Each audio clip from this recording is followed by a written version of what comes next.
देवभूमि उत्तराखंड में दरिंदगी की वारदात थमने का नाम नहीं ले रही है। अब ऐसे ही शर्मसार कर देने वाली घटना पौड़ी जिले में सामने आई है, जहां नाबालिग से दुष्कर्म करने का मामला सामने आया है। पीड़िता को जिला चिकित्सालय में उपचार के लिए लाया गया, जहां नाबालिग की हालत नाजुक बनी हुई है।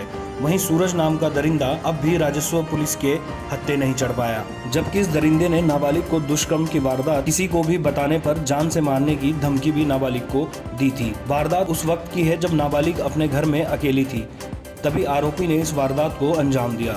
वहीं आरोपी के खिलाफ राजस्व विभाग में 376 समेत विभिन्न धाराओं में परिजनों की तहरीर पर मुकदमा दर्ज किया गया है और आरोपी की धरपकड़ में राजस्व विभाग जुट गया है।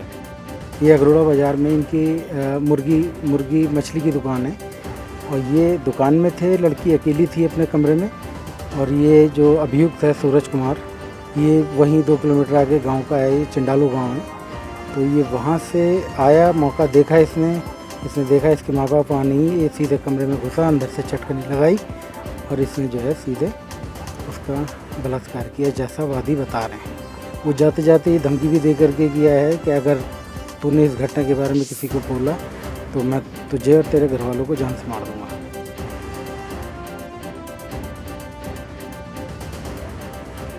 पाबो ब्लॉक के अंतर्गत आने वाले बरशिला गांव की देवेश्वरी देवी की जिंदगी मानव चुनौतियों के इर्द गिर्द ही घूम रही है। देवेश्वरी के 2 दिव्यांग बेटे हिमांशु और यशवंत का सालों बीत जाने के बाद भी अब तक आधार कार्ड नहीं बन पाया है।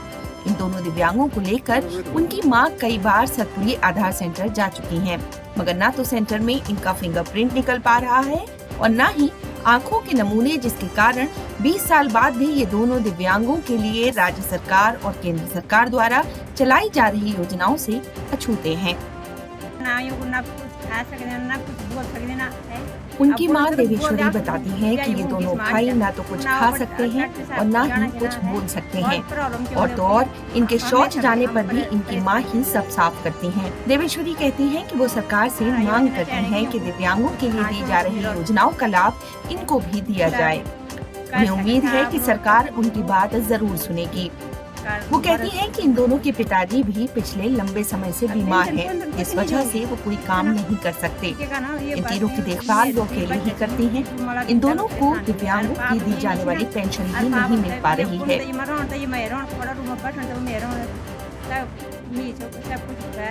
परिवार की जिम्मेदारी अपने कंधों पर उठाए देवेश्वरी देवी अब इन तीनों की देखरेख करती हैं और इनकी आमदनी का साधन भी कुछ नहीं है। देवेश्वरी बताती हैं कि राशन कार्ड में इनका नाम न होने के कारण इनको राशन भी नहीं मिल पा रहा है, जिस कारण इनके परिवार को खाने की समस्या से भी रूबरू होना पड़ रहा है। सर मैं अभी आई हूँ, मैं गई थी मैं जिला प्रशासन के पास, मैंने वहाँ मांग करी। मैंने कहा सर देखो, मैंने उन्हें बताया भी था, मैंने कहा सर इनकी ऐसी ऐसी कंडीशन है, मैं और कुछ नहीं चाहती हूँ। मैं चाहती हूँ कि इन्हें खाने पीने को कुछ मिले और मैं प्रशासन से ये चाहती हूँ कि इनकी पेंशन लगे, कुछ लगे। इनके आधार कार्ड में कुछ नहीं बन रहा है, राशन देने वाला राशन नहीं दे रहा, कि इनका आधार कार्ड लिंक नहीं है राशन से। तो इसलिए मैं चाहती हूँ कि इनको मतलब कि कुछ करे, सरकार इनके लिए कुछ करे। मामले का संज्ञान लेते हुए जिलाधिकारी पौड़ी ने तत्परता के साथ संबंधित अधिकारियों को उनके गांव में जाकर आधार कार्ड बनाने व तमाम योजनाओं का लाभ इन दिव्यांगों को देने के आदेश जारी कर दिए हैं। पौड़ी अस्पताल में बतौर सर्जन संयुक्त निदेशक ग्रेड के पद पर तैनात डॉक्टर वेद प्रकाश मौर्य का कोरोना के चलते कल देर रात देहांत हो गया। पौड़ी में पहला मामला है जब कोरोना से किसी चिकित्सक की मौत हुई है, जिसके बाद आज जिला चिकित्सालय पौड़ी में ओपीडी को बंद रखा गया, केवल इमरजेंसी सेवा ही खुली है। अस्पताल के सीएमएस रमेश राणा ने बताया कि वेद प्रकाश मौर्य सर्जन के पद पर तैनात थे।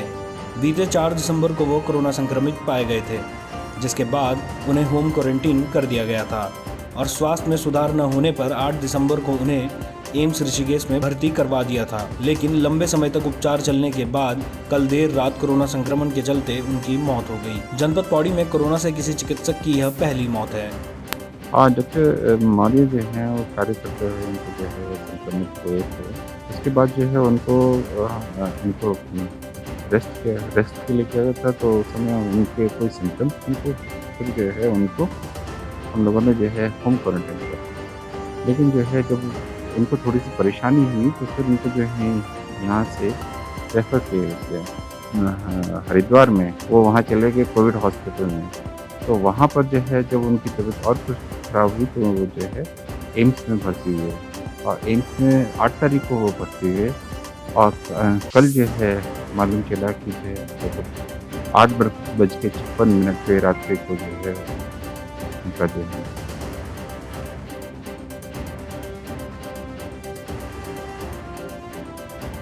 कोरोना महामारी के चलते लगभग 9 महीने से बंद कॉलेज और उच्च शिक्षण संस्थानों को 15 दिसंबर से छात्रों के लिए खोला गया था। कॉलेज खुलने के 11 दिन बाद भी छात्र कॉलेज नहीं पहुंच रहे हैं। हरिद्वार के उत्तराखंड संस्कृत विश्वविद्यालय, गुरुकुल कांगड़ी विश्वविद्यालय और SMJN PG कॉलेज के छात्रों की उपस्थिति काफी कम देखी जा रही है। जो छात्र कॉलेज पहुंच रहे हैं उनमें से ज्यादातर प्रैक्टिकल सब्जेक्ट वाले छात्र हैं। छात्रों का कहना है कि कोरोना के डर के कारण काफी कम संख्या में छात्र कॉलेज पहुंच रहे हैं। ज्यादातर छात्र छात्राएं ऑनलाइन माध्यम से ही क्लास अटेंड कर रहे हैं। उत्तराखंड संस्कृत यूनिवर्सिटी के कुलपति प्रोफेसर देवी प्रसाद त्रिपाठी ने बताया कि छात्रों के ऑनलाइन क्लास अटेंड करने के लिए पर्याप्त व्यवस्था की गई है। प्रैक्टिकल क्लास के लिए भी और कोरोना से बचाव के लिए भी सभी उपाय किए जा रहे हैं। कोरोना से सतर्कता बरतते हुए छात्र छात्राएं उच्च शिक्षण संस्थानों का रुख कम कर रहे हैं। उसमें विशेष करके जो प्रैक्टिकल क्लासेस हैं उसको फिजिकली छात्रों को कक्षाओं में रहने के लिए और उनके प्रैक्टिकल लैब में रहने की व्यवस्थाएं की गई हैं। हमारे यहाँ विशेषकर प्रैक्टिकल क्लासेस बहुत कम हैं, इसलिए ज़्यादातर कक्षाएं अभी हमारी ऑनलाइन चल रही हैं और ऑनलाइन हमारी सारी कक्षाएं चल रही हैं। कुछ प्रैक्टिकल क्लासेस जो बहुत सामान्यतया हमारे योग में है या फिर हमारे शिक्षा शास्त्र विभाग में कुछ पढ़ती हैं, उसके लिए हमने सब विभागों को निर्देश दे दिए हैं और कोविड गाइडलाइन के अनुसार सारी कक्षाओं को व्यवस्थित करने के लिए और सोशल डिस्टेंसिंग बनाने के लिए भी व्यवस्था विश्वविद्यालय द्वारा की गई है। छात्र छात्राओं की संख्या के संदर्भ में ये है कि अभी छात्र बहुत कम आ रहे हैं और दूसरी बात है कि अधिकांश जो छात्र हैं हमारे यहाँ वो ऑनलाइन ही अपने कक्षाओं को ले रहे हैं। हरिद्वार से न्यूज स्टूडियो के लिए सुमित यश कल्याण की रिपोर्ट। उत्तराखंड के कृषि मंत्री सुबोध उनियाल ने किसान आंदोलन को लेकर बड़ा बयान देते हुए कहा कि किसान आंदोलन धार्मिक उन्माद के साथ साथ कॉरपोरेट के इशारों पर हो रहा है, जो गरीब किसानों की फसल को औने पौने दामों में खरीदने का खेल करते हैं। कृषि मंत्री ने साफ कहा कि किसान बिल को वापस लेने का सवाल ही नहीं होता, क्योंकि यह किसानों की भलाई और उनकी आर्थिक आज़ादी के लिए है, ताकि किसानों को उनकी फसलों का उचित दाम मिल सके। लेकिन विपक्ष इस मामले में पूरी तरह से किसानों को गुमराह करने का काम कर रहा है। लेकिन देश के किसान समझदार हैं, वो चंद लोगों की बातों में आने वाले नहीं हैं। देखिए, मैंने आपसे कहा कि ये कुछ लोग और खासकर जिस तरह से मैंने सुना कि धार्मिक तौर पर ग्रंथी लोगों को आंदोलन से जुड़ने की बात कर रहे हैं, तो इसमें बहुत स्पष्ट लगता है कि ये किसान आंदोलन न होकर ये कुछ कॉरपोरेट घराने ऐसे हैं जिनके हितों पर इन कानूनों के बनने से कुठाराघात हुआ है, जो पूरी तरह से किसान के उत्पाद पर जिनका कब्जा था उनसे खरीद कम औने पौने दाम में खरीद के जो एक्सपोर्ट का धंधा करते थे, ये उन लोगों की एक सुनियोजित साजिश है। और ये लोग किसान को भ्रमित करके कुछ तो अपने व्यापारिक जो हित हैं उनको बचाना चाहते हैं और कुछ अपनी राजनीतिक जमीन ढूंढना चाहते हैं। पेशावर कांड के महानायक वीर चंद्र सिंह गढ़वाली की आज 129वीं जयंती पूरे देश में मनाई जा रही है, जिसमें आज पूर्व राज्य मंत्री जसवीर सिंह राणा ने कांग्रेस कार्यकर्ताओं के साथ एकत्र होकर वीर चंद्र सिंह गढ़वाली के चित्र पर पुष्प अर्पित कर उन्हें श्रद्धांजलि दी। आज देश के सपूत वीर चंद्र सिंह गढ़वाली जी की जयंती है। हम समस्त कांग्रेस जन ऐसे महापुरुष को नमन करते हैं जिन्होंने देश की आज़ादी के लिए अपना एक अहम योगदान दिया है और देश को आज़ादी दिलाने के लिए जो कुर्बानी दी है उसके लिए पूरा राष्ट्र उनका कृतज्ञ है।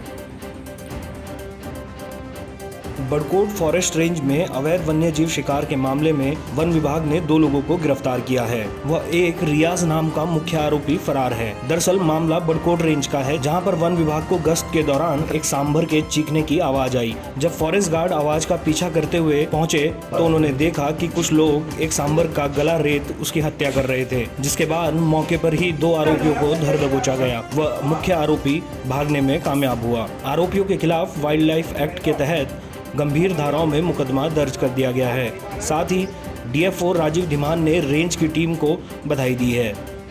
4:30 बजे करीब इनको बहुत तेज सांभर के चीखने की आवाज़ सुनाई दी। स्टाफ उस तरफ दौड़ के गया, देखा कि ये आज कहाँ से आई, तो 10 मिनट लगे ढूंढने में। तो पता चला ये एक रियाज अहमद नाम का एक आदमी उसका सांभर का गला काट रहा था, और उसने इन्होंने पहले उसको तार में फंसाया, उसके बाद एक गड्ढे में दबा करके उसका गला रेत दिया। ये इन दोनों का तो हमने पकड़ लिया मौके पर ही, और एक हम शीघ्र पकड़ने शीघ्र उठाने वाले वो हमको देखा तो भाग गया था, पर हम जल्दी उसे भी गिरफ्तार कर लेंगे।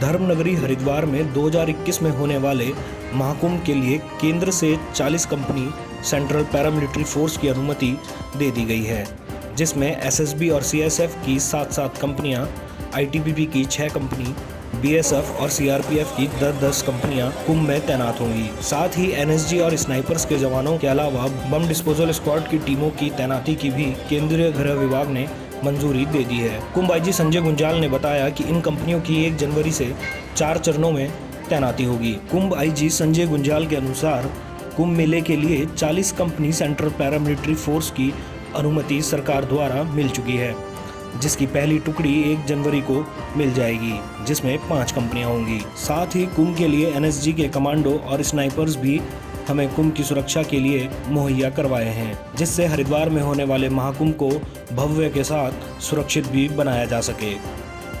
और गवर्नमेंट ऑफ इंडिया के द्वारा भी हमें हमें आदेश मिल चुका है कि 40 कंपनी सेंट्रल पैरामिलिट्री फोर्सेज अभी मिलेंगी, जिसमें कि पहली जो टुकड़ी है 5 कंपनी की वो हमें 1 जनवरी को प्राप्त हो रही है। और क्योंकि पुलिस में कुंभ के या नोटिफिकेशन से काफ़ी पहले से ही फोर्सेज आना स्टार्ट हो जाती है, उस लिहाज से हमें एसएसबी के 7 कंपनीज मिल रही है, आईटीबीपी की 6 और सीआईएसएफ की 7, और जो हमारी बीएसएफ और सीआरपीएफ है उसकी 10 कंपनी मिल रही है।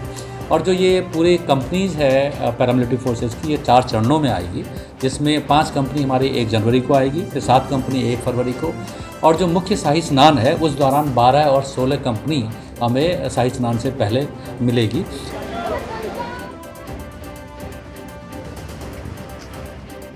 उत्तराखंड के कैबिनेट मंत्री सतपाल महाराज ने हरिद्वार में 2 दिवसीय भारत विकास प्रदर्शनी का उद्घाटन किया। इस दौरान उनके साथ रानीपुर विधायक आदेश चौहान भी मौजूद रहे। सतपाल महाराज ने प्रदर्शनी में लगे सभी स्टॉल का निरीक्षण किया। सतपाल महाराज ने प्रदर्शनी का आयोजन करने वाले आयोजकों को बधाई दी और कहा कि यह उद्घाटन करते हुए उन्हें बड़ा हर्ष हो रहा है, क्योंकि ऐसी प्रदर्शनियों से हरिद्वार में लगी औद्योगिक इकाइयों का परिचय मिलता है। इससे जनता और इंडस्ट्री के लोगों को भी जानकारी मिलती है और वो इसकी ओर आकर्षित भी होते हैं। उन्होंने कहा कि इन प्रदर्शनियों का समय समय पर आयोजन होता रहना चाहिए। इनके माध्यम से प्रधानमंत्री नरेंद्र मोदी के मेक इन इंडिया का नारा भी बुलंद होता है। आयोजित किया जा रहा है, इससे हमारी इंडस्ट्री का परिचय मिलता है कि हमारे कौन कौन सी इंडस्ट्री हमारे हरिद्वार में लगी हुई है, सिद्धपुर में लगी हुई है। और निश्चित रूप में ये इंफॉर्मेशन जब जनता को मिलती है, इन्वेस्टर्स को मिलती है, वो आकर्षित होते हैं। तो डेवलपमेंट एक्सपो बहुत ज़रूरी है कि ये समय समय पर लगें और हमारे प्रधानमंत्री जी का मेक इन इंडिया का जो नारा है उसको बुलंद करें। इस बार हमारा जो मेन थीम है वो इंडस्ट्रीज़ को किस तरह सपोर्ट किया जाए। आप देखेंगे सपोर्ट के जो जितने भी पैरामीटर्स हो सकते हैं उसमें फ्रेट एक बहुत इंपॉर्टेंट होता है। आप देखेंगे रेलवे का भी एक काफ़ी बड़ा हमने यहाँ पर एक स्टॉल लगाया है और किस तरह से रेलवे डिपार्टमेंट इंडस्ट्रीज़ को सपोर्ट कर सकता है फ्रेट कॉस्ट कम करने के लिए, इसमें हमने काफ़ी इस पर एम्फेसिस किया है।